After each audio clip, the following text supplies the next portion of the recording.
local internet provider. Sign up by clicking their icon at TaylorvilleDailyNews.com. WTIM AM, FM, and online on the WTIM mobile app and Amazon Alexa is your ag information station with over 8 hours a day of agriculture programming and our own local farm broadcaster. Tune into WTIM, your ag information station.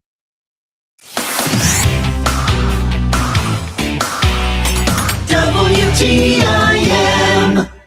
Good morning, Central Illinois, and welcome to the WTIM Morning Show on your information station. The show is sponsored by People's Bank and Trust, where they put people first, and Landmark of Taylorville. I'm your host, Reed Kamai, and we're coming in on a couple of exciting events going on at the Christian County Historical Society. And here to talk about that and much more is co-president of the Christian County Historical Society, Jody Heberling. Jody, thanks for coming in this morning. Thank you very much for having it. Yes, it's good to have you in as always. And I'll tell you what, it's an interesting time there. We, of course, have had the up and down weather. I know you folks are not open as much, or not currently open as much as you are during the summer, but it seems like the weekends when you folks are open have been a little bit friendlier and more consistent, at least, than obviously during the week. And that's what we were talking about, at least. Yes. Our hours are just on Saturdays till April 1st, and then we'll be open Thursday, Fridays, and Saturdays from 10 to 3. So with that spring opening, we're working very hard right now on our Earth Day celebration, which is scheduled for April the 19th. And we'll start off with a barbecue lunch and stuff at 11 a.m. And our activities and stuff will begin at 11:30 and run till about 3. People are welcome to come out and come and go as they please. We are planning a pie auction at 12:30. That has been a big hit in the past, and we usually got some interesting flavors. We've been fortunate enough to be able to get gooseberry and rhubarb and blueberry usually. I think we've got a cheesecake pumpkin pie coming, and I think we got a coconut cream in the plan. So it's always fun to do Earth Day.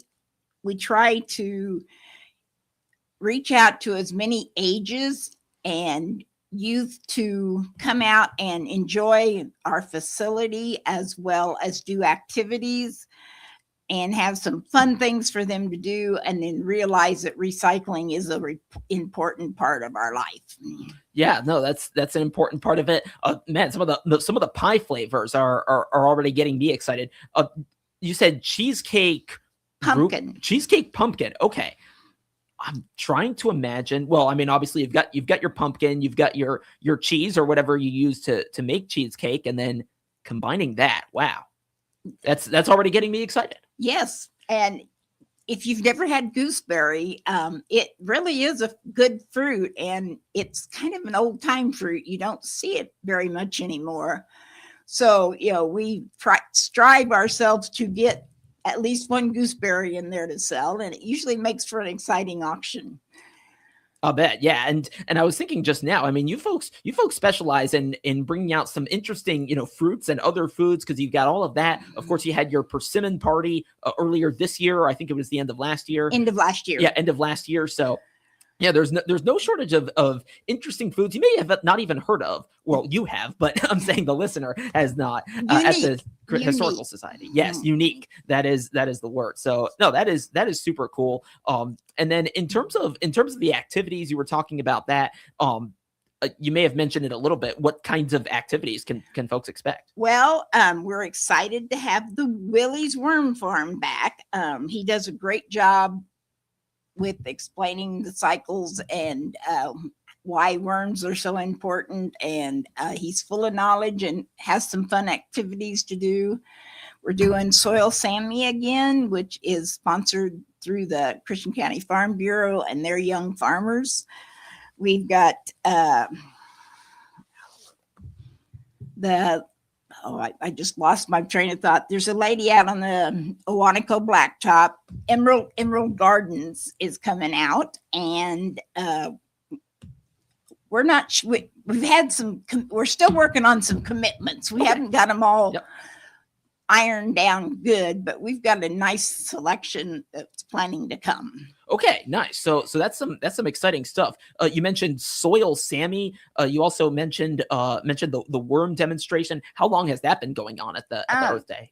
This is I think our third or fourth year of trying the Earth Day, and it seemed to be a hit, and it seems not to be a hugely competitive time of year. And it is something important for us to realize that recycling is something we need to do. And when you can find cute ways and fun ways and understand the process of recycling and regenerating the earth and that, it just sparks some light in the kids' eyes. Yeah, and getting them as curious about recycling and a lot of the other things you mentioned as well. I did about the pie, so there you go. And you've got that way of doing that. And then you mentioned a soil Sammy. No, that's from the Farm Bureau. Is that what you mentioned? Yes, it's a little activity where the kids kind of make a chia pet. They use pantyhose and draw a face or glue a face and plant, I believe it's usually wheat, and so the wheat grows and makes the hair, and it's the kids have fun with it. So, and it's really, the watering is siphoned, so you have to keep water in the container, but it is usually pretty successful for kids. Okay, so soil Sammy, you've got that to look forward to in terms of the activities. And then, anything else big about your Earth Day celebration that you want to highlight that you haven't yet? Well, I'm going to go back. The big high point is the lunch and the pie auction, and it is actually our second Jim Blakely Memorial pie auction. Jim passed away last year, and he was always a big supporter of our pie auction, and he always got in there and got the unique pies. I think he had grown up with them and was excited to have an opportunity to taste them again. So we named it after him. This year, we think we have Jim Meisenheimer lined up for the auctioneer, so he should make it fun. In this day and age, things happen and things change. So at this moment, I think Jim's on board if nothing comes up. And we also we expect a World War II exhibit of some guns and ammunition and artifacts from the World War II is coming. I believe the 40-mile-an-hour car show club will be out. We're working on target shooting again. We haven't got it confirmed, but we're hoping for it.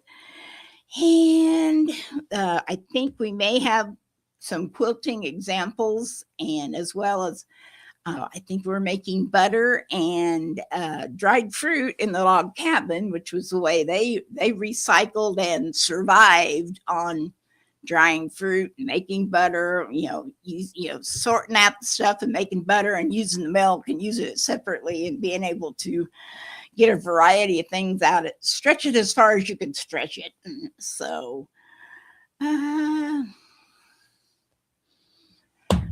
yeah, we're having barbecue sandwiches for lunch and chips. Okay. And I'm running out of thoughts for the moment. Well, that's okay, because I have plenty of thoughts, and I love that you mentioned the butter churning, the fruit drying, and those demonstrate. So you're saying that will be demonstrated in the log cabin? Correct. Okay, and I think that's super fascinating, right? Because it's like you take all of these buildings, which are fascinating in their own rights, and then it sounds like you're demonstrating kind of how people lived in said buildings in that time. So I just feel like that combination is just so cool, and you're able to bring that to life for a lot of curious folks. Yeah, and we're excited that we still have that great mix of generations or decades. Or I always like the way Judge Spears described us as being the best little package for Abraham Lincoln out there. We've got his birthplace as a log cabin style.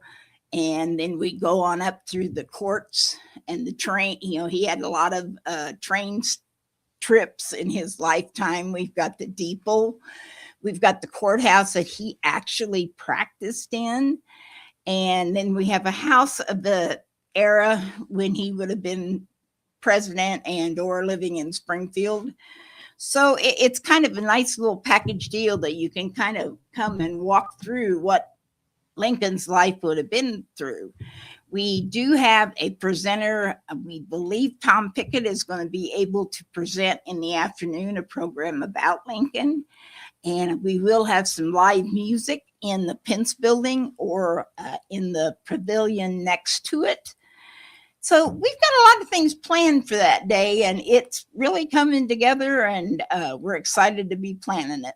That sounds exciting. It sounds like you folks are going to be busy, and I think anyone who goes there will be busy as well, and busy really in the best way possible. So that again, the Earth Day, April 19th, you said from 11 to 3? Yes. 11 to 3. And go on. There is no charge. It's kind of donation only, or pay for what you're actually getting or doing. Yeah. So you can come in the gate and look around, and it won't cost you anything. Nice. So a nice way just to explore, and then maybe you'll find something that piques your interest. Like, well, most things that I heard just now from Jody Heberling, the co-president of the Christian County Historical Society. I'll tell you what, let's take a break. And then when we come back, we'll talk a little bit about another big event you folks have going on and everything else going on at the Christian County Historical Society. And that's all coming up right here on the WTIM Morning Show on your information station. Your information station, WTIM. When it comes to connecting with America's farmers and ranchers, nothing beats the authentic voice of Ag Radio. Farm broadcasters have been the voice of rural America since 1944, building trusted relationships with agricultural producers across generations. Today, the network of over 140 Ag radio stations reaches farmers and ranchers during their most productive hours when they're actively working their operations and making business decisions. What makes Ag Radio uniquely effective? Farmers listen to farm broadcasters for information that directly impacts their livelihood. When your message is delivered alongside crucial weather updates, market reports, and agricultural news, it receives the same attention and credibility. Farm Radio Connects offers agricultural advertisers targeted access to this engaged audience through professionals who understand both broadcasting and agriculture. According to the National Association of Farm Broadcasting, 78% of farmers consider information from farm broadcasters highly trustworthy. When you need to reach rural America effectively, choose the voices they already trust. Visit IllinoisFarmRadio.com and discover how Ag Radio can elevate your agricultural marketing strategy. Heavy equipment, hard jobs, real results. Hamlin & Jones Excavation and Drainage has been improving land and increasing yields with tile drainage systems for years. Subsurface or surface drainage, soil and water conservation, or higher yields on your farm. They do it all with precision and pride, using the best equipment with the highest quality workmanship. Have questions? Just ask. When you need more than just dirt work, you need Hamlin & Jones. Call today to schedule your job for better yields and soil health, and let Hamlin & Jones do the dirty work. Hi, this is Matt Corso, realtor and auctioneer with Kaufman Realty and Auctions. Looking to buy or sell? We have an exciting lineup of auctions featuring vehicles, complete estates, gold, and fine jewelry. Plus, we always have premier real estate listings ready for you. Whether you're downsizing or investing, trust our team to help you get the top market value. Visit KaufmanAuctionsIL.com today to see what's on the block. Spring is in the air. The days are getting longer. The sun is shining brighter, and that warm weather feeling's right around the corner. It's time to start planning your backyard fun with Southern Ledge Pools and Patios in Taylorville. Stop by now and get 15% off anything in the store, excluding chemicals. From patio essentials to poolside favorites, they've got everything you need to make your outdoor space the place to be. And while you're there, talk with the experts about the new Viking Cold Plunge, the latest trend in recovery and relaxation. Southern Ledge Pools and Patios, your outdoor fun creator. Pana schools provide excellence in education and are rooted in the Pana community. Become a part of Panther Pride and find out the great things happening in Pana schools by clicking their icon at TaylorvilleDailyNews.com. Jansen's Heating and Air is the home of Dr. Comfort, focusing on customer care for heating and air conditioning across Central Illinois for some 35 years. Find out their services, specials, and coupons by clicking their icon on TaylorvilleDailyNews.com. Your information station, WTIM. Welcome back to the WTIM Morning Show on your information station. The show is sponsored by People's Bank and Trust, where they put people first, and Landmark of Taylorville. I'm your host, Reed Kamite, and I continue my conversation with Jody Heberling, co-president of the Christian County Historical Society. And we spent the first segment talking about their Earth Day celebration happening on the 19th of April. I understand that you have some brand new help over at the Historical Society in the form of what? We have a youngster from the Snow Royalty of Central Illinois who has been volunteering with us and helped to plan the Earth Day event, and that is Quinn Hancock. And we're excited that she's been able to come in and give us some ideas, and we are constantly looking for new ideas and new people to help keep this place going. And yeah, that's a big part of an undertaking, if I can get the word out right, like what you folks do. And I know a big part of that actually is coming up in just a couple weeks or so in the form of your cleanup day. That I know that was something else you wanted to talk about. What do you have to share about that? Well, with this nice weather we're starting to get, it's time to rake those leaves and uncover those flowers. I hope we're safe now. I hope winter's kind of ready to tuck in for the rest of the summer. And so we're having a cleanup day on Saturday, April the 4th. We will start no later than 10 o'clock, and we'll work at it as long as we have to. We welcome youth organizations that want to come out. We've been fortunate enough to have the Boy Scouts come out the last few years and help rake leaves and clean up the facilities. We are chain linked around, so we get our fair share of leaves blowed up against the fence. So it is an undertaking to get it all done. And we try to get all the houses and buildings swept out, and those little orange bugs are everywhere. And we usually try to either have some donuts or some hot dogs to roast at lunchtime. So we keep plenty of liquids to keep you hydrated, and you'll just have fun working together to do a purpose of cleaning the place up to share with other people. At such events as the Earth Day. But no, that sounds like a big undertaking as well. So you mentioned leaf raking and all of that. How many people typically turn up, or like how many people came last year? I think we had about 15 came, which made fast work of it. You put a couple people in a building with a broom and a dust rag, and it doesn't take long to get it knocked down and swept out and shined up and polished to be exhibited. Yeah, that's a big part of like I said, what you folks do, and making sure that all looks good for people to see when the time comes, whenever they're able to get in. So April 4th starts at 10, runs until the place looks good. It sounds like it. So, I mean, I'm sure some of us will be out there a little before 10. I kind of prefer to start my day a little earlier, but 10 o'clock are our hours. So things happen. Again, we understand that things happen, and it's very hard to put a deadline, a hard set deadline or start time, because people's schedules are so busy today that they have to juggle so many things. So to get the extra things in, we work around anybody if they would want to start earlier. I would be happy to be out there earlier than 10 o'clock. But April 4th today, we're going to try to clean the place up. All right, April 4th, you've got that starting at 10 o'clock, like you mentioned. I'll tell you what, we've got about a minute left. You mentioned very early on the general hours. When will you folks get into into like your summer hours? Our summer hours begin April 1st. We're open Thursday through Saturday, 10 to 3. And we are excited that it sounds like the Muni Band will be coming back this summer. And we are constantly looking for volunteers that are willing to help keep the place going. I believe Linda Blakely has recently posted on the Taylorville Now and Forever. She kind of maintains our Morrison house, and she's looking for volunteers to help her rearrange it a little, do the dusting, maybe put something new out and take something out. That's and just right. kind of maintaining the Morrison house. I'll tell you what, we are out of time. Jody, thanks so much for coming on. Thanks for having me. The Big 870 WTIM Assumption Taylorville. 96.1 FM Taylorville. 107.5 FM Shelbyville. 107.9 FM.